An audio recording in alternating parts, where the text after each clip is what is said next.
Welcome back to the Harvest of the Month. Each month, we explore a different fruit or vegetable grown locally here in California. Harvest of the Month is brought to you by the California Department of Public Health and the Champions for Change Network for a Healthy California campaign. We're the SnapEd team of Matthew and Casey, here to bring you this month's harvest.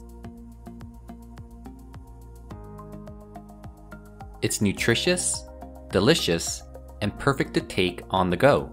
This month we're talking about dried fruit. Dried fruit is any type of fruit from which most of the water has been removed either naturally through sun drying or through the use of specialized drying equipment. As you can see on the screen, there are many different varieties of dried fruit, from banana chips and raisins to dried pineapple rings and prunes. Fruit becomes dry when their moisture content drops below 20%, and pretty much any fruit you can think of can be dried. In fact, even fruits with very high water content, such as watermelons, can be dried, though it may end up looking kind of like jerky in the end. Nearly half of the dried fruits sold today are raisins, followed by dates, prunes, figs, apricots, peaches, apples, and pears. These are known as the traditional dried fruits, fruits that have been dried in the sun or in a specialized dryer without any added sugar. Other dried fruits, such as cranberries, blueberries, and cherries, may have had sugar or syrup added to them before being dried. Time to learn about the history of dried fruit. Drying or dehydration is one of the earliest forms of preserving foods. Early hunter-gatherers observed that fruits that fell from the trees, such as grapes, dates, and figs, would dry in the hot sun, making them last longer than fresh fruits while also concentrating their sweetness. The traditional dried fruits we mentioned earlier, raisins, dates, apricots, and apples, had been a staple of the Mediterranean diet for thousands of years, which was inspired by the eating habits of people from Greece, southern Italy, and Spain. The key parts of the Mediterranean diet includes eating foods mostly grown from plants, such as fruits and vegetables, nuts and legumes, and whole grains. The diet also emphasizes using healthy fats such as olive oil and canola oil, using herbs and spices instead of salt to flavor foods, and eating more fish and poultry instead of red meat. People of Athens, the capital and largest city of Greece, referred to themselves as philosikos, which translates to friend of the fig.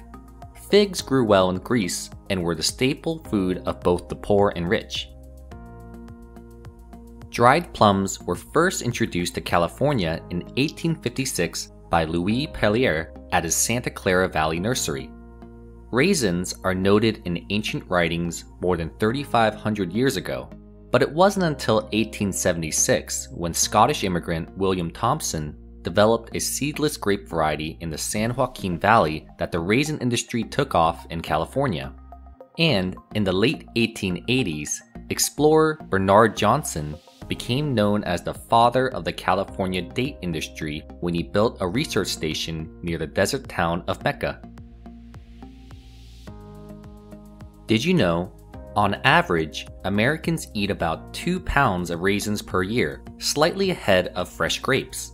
While that may not sound like a lot, keep in mind that one raisin is about 1 gram, or less than 1% of a pound. That's more than 900 raisins per person per year. And did you know, it takes about 4 pounds of fresh grapes to make just 1 pound of raisins? Time to learn about the different types of dried fruits. Most of us are familiar with the standard type of dried fruit, such as raisins, where most of the water is removed from the fresh fruit either by natural or mechanical processes. Fruit leather is another type of dried fruit which is made when fresh fruit is pureed and allowed to dry. Fruit leather is firm to the touch but flexible enough so that it can be rolled up. You may know some popular fruit leather snacks, like fruit roll-ups or fruit by the foot, but since these can have a lot of sugar added to them, it is healthier to find fruit leathers without any added sweetener. Fruit can also be freeze-dried, where fresh fruit is frozen then placed in a drying chamber under a vacuum. When heat is applied, the water evaporates from the fruit while it still stays frozen, making the fruit very light and crispy. You can also crush freeze-dried fruits to make a powder. Some snacks sold as dried fruit, like papaya, kiwi fruit, and pineapple, may actually instead be candied fruit.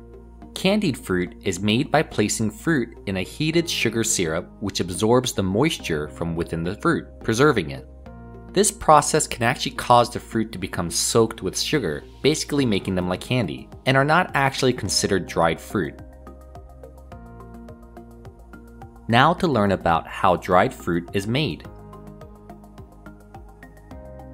As we mentioned earlier, fruit can be dried naturally by having them out in the sun.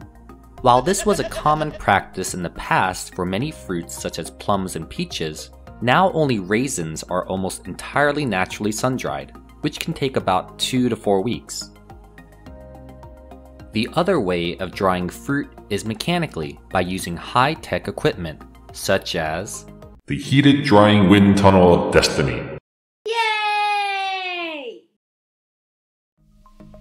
The way it works is that fresh fruit is added to the dryer where it moves along a conveyor belt.